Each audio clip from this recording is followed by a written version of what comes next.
Those are our little.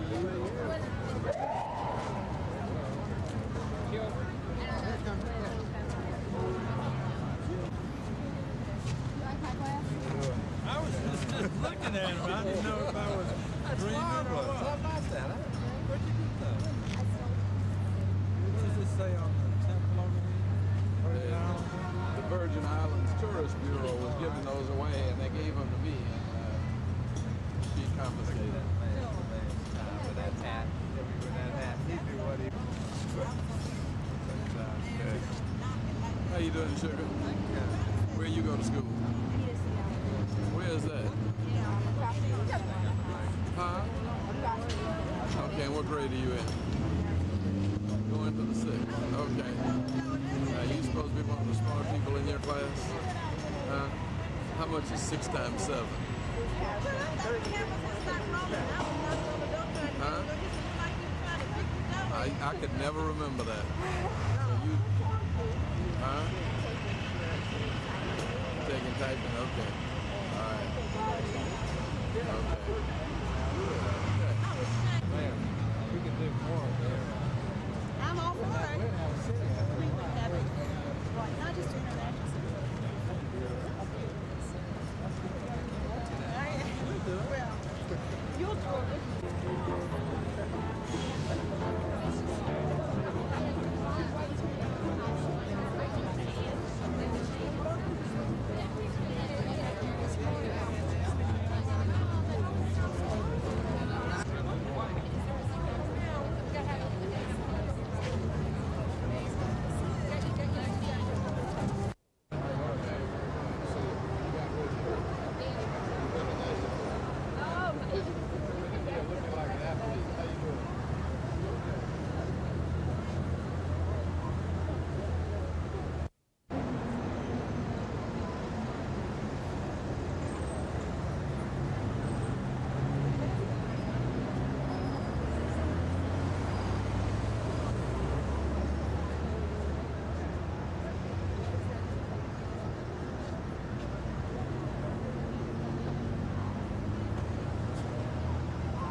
I'd like to extend to each of you an official welcome to this beautiful park.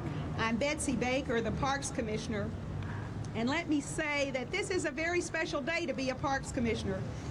We talk a lot about urban environment and green space and how that affects our environment and living downtown. And here we have a beautiful example of what can be done with a very important space in downtown Atlanta. We are grateful indeed to Mr. John Portman, the Portman Companies, and Mr. Henry Arnold for designing this beautiful park.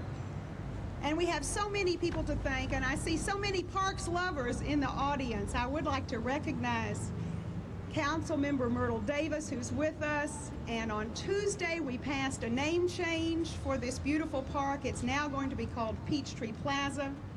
Isn't that appropriate? It is indeed a gateway to International Boulevard, a landmark for the Peachtree Plaza Hotel and for all buildings surrounding this corner.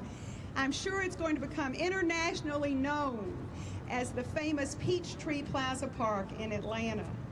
We also have with us former Mayor Maynard Jackson and Carolyn Hatcher, the former Commissioner of Parks, and all of you out here. We're delighted that you could join us today. I would like to say a few thank yous. Let me thank the Parks Department. They work very hard. Mr. Hilliard Lee, the director. Mr. Jay Lowry is our arboricultural manager. Mr. Phil Pass, the operations manager, and Mr. Earl Mincy and his district crew. They prepared this park, and for these many years they've been on the city's tree farm. I would like to quote Mr. Henry Arnold, if I may, from his book, Trees in Urban Design. Tips and materials that are as old as evolution. Cities where people walk and bicycle through arabesques of trees will reinstate the street level for human activity. Thank you, Mr. Portman. Thank you, Mr. Arnold. Thank you for this beautiful spot. And we're all here today with great admiration. You may have seen a little lady wandering around International Boulevard directing traffic and seeing that things are planted in the right space, and I'm certain you've seen her doing a rain dance. Thank you. This is an urban place and an urban day. 3 years ago, Trees Atlanta started out to make Atlanta green. Our first tree is planted right across the street over there. So this is a great day for us and for everybody who loves trees, as Betsy said. International Boulevard is a great project, and it's a special project because it's a perfect example of a public-private partnership. All the trees that you see along International Boulevard, about half of them are in the public right-of-way, and the rest of them are on private property. And they're on private property because individual donors gave their space and gave their time and gave their affection for Atlanta by allowing us to plant the trees in the private places. And I'd like today to acknowledge some particular people that have made this all possible. First of all, the Department of Public Works of the City of Atlanta. They have made all the new sidewalks, and they put up with Trees Atlanta's contractors on the streets planting the trees as we went along. And there's a special corner at the other end of International Boulevard, at the corner of Lucky and International, that is another green focal point. And it's green and it's a focal point because of the donation of the Great Southern Enterprises, Inc. They gave the place, and they also planted the trees down there. They began the impetus for the private partnership that we have along International Boulevard. Don, this is Don Barron of Great Southern. They gave 10 trees and a whole little focal point on International. Thank you, Don. Marcia. Thank you. And the city for this park here, and I'd like to let him speak now. Well, actually, one of the fringe benefits of working on this project was working with some lovely young ladies, and that, of course, Marcia Bantley with Trees Atlanta and Danny Martin with that everyone involved with it had.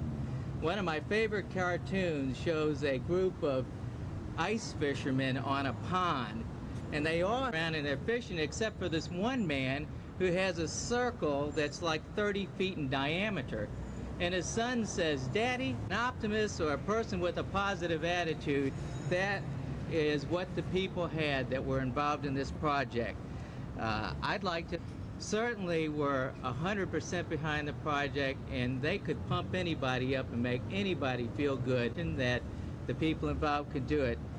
Betsy Baker, who is our Commissioner of Parks, has been very positive in helping us get things done. First of all, a great tree lover and the Chief Executive Officer of the Portman Company, Mr. John Portman.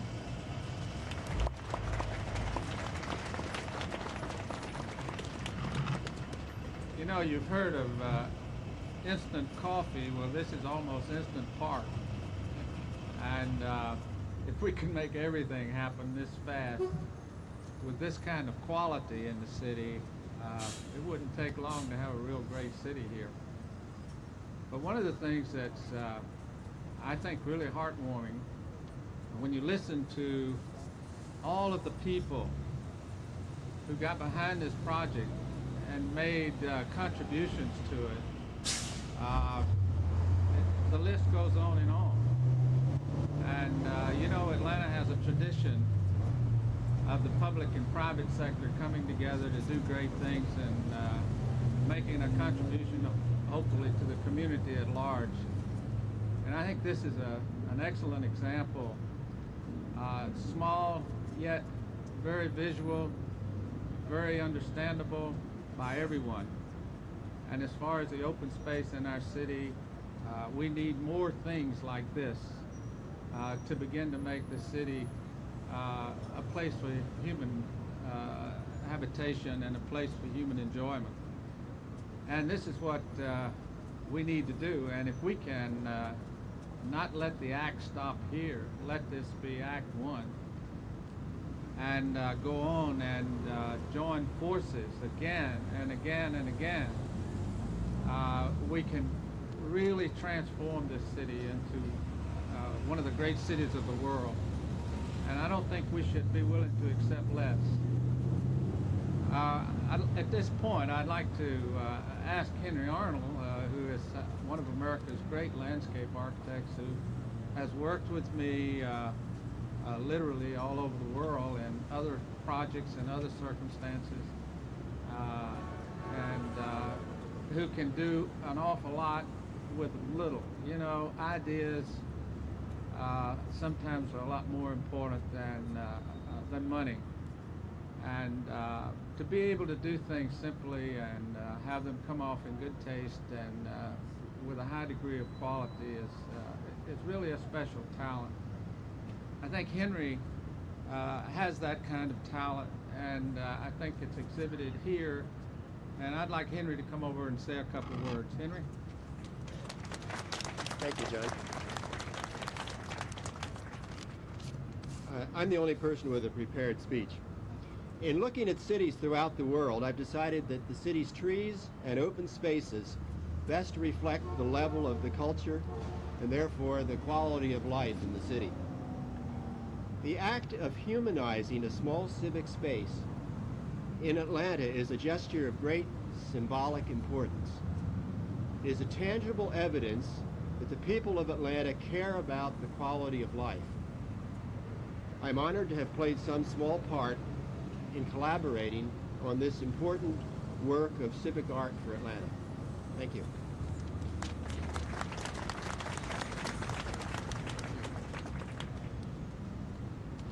You know, I think the next thing I'm supposed to do is to introduce another fella here, and but before I get around to him, somebody says he's got on a yellow hat, but I see a lot of yellow.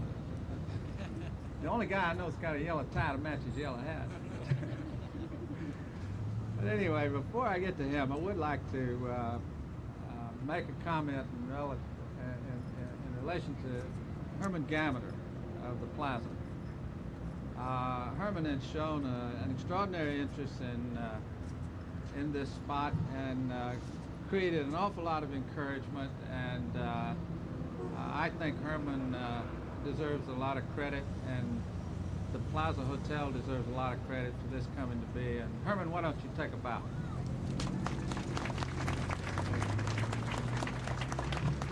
We're going to have to use some of your manpower to keep it clean and make sure the flowers don't die. You know, so. But I guess at this point, what we really want to say to the mayor is we know this is the greatest city in the world, and we know we got the greatest mayor in the world. We know we got the most famous mayor in the world. There is no place in the world that you can go that doesn't know our mayor. Now, how many cities can make that remark? I don't know of any. But Andy, this is certainly, I think, a moment of great pride and joy for you and city government and for all of us.